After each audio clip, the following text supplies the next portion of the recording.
মাননীয় প্রধানমন্ত্রীর পরিবারকে জড়িয়ে যারা অশ্লীল আচরণ করেছে, উনি এখনো বিচার চান নাই। আমি তার পক্ষে তাদের বিচার চাই। আমি একটা কৈফিয়ত না দিয়ে পারছি না। মাননীয় প্রধানমন্ত্রীর পরিবারকে জড়িয়ে যারা অশ্লীল আচরণ করেছে, উনি এখনো বিচার চান নাই। আমি তার পক্ষে তাদের বিচার চাই।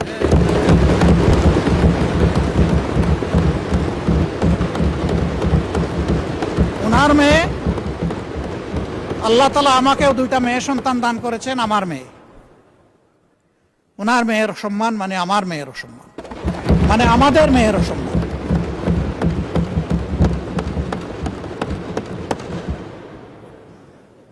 এই ইতর প্রাণীগুলা কারা, তাদেরকে নির্মোহভাবে খুঁজে বের করা হোক। প্রিকনসেপ্ট কোন আইডিয়া থেকে নয়, ব্লেম গেমের জায়গা থেকে নয়, ভেরি ট্রান্সপারেন্টলি এটা বের করে আনা হোক। আমার নিজের দুঃখের কথা নাই বললাম। একটা মানুষ বয়স হওয়া পর্যন্ত সব সময় গায়ে কাপড় রাখার চেষ্টা করেছি। মা বাপ যেটুকু পেরেছেন, আমি এখন যেটুকু পারি সামর্থ্যের আলোকে। কিন্তু আমার যে কতবার কাপড় চোপড় খুলে ফেলে, নিজেরটা আমি কারে বলবো? মাননীয় স্পিকার, কি শিখাচ্ছি, কাদেরকে প্রশ্রয় দিচ্ছি? মনে রাখবেন, আমাদের কেউ যদি এদেরকে প্রশ্রয় দেয়, একদিন এরা আমাদেরও কাপড় নিয়ে টান দেবে। এই নোংরা ধারা বন্ধ হওয়া উচিত।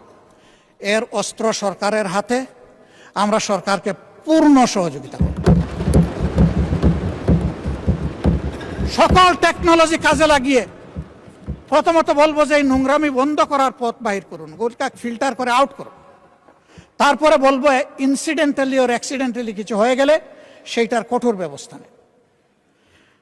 আমি সংসদ সদস্যরা 2জন দাঁড়িয়ে তাদের নিরাপত্তা চেয়েছেন।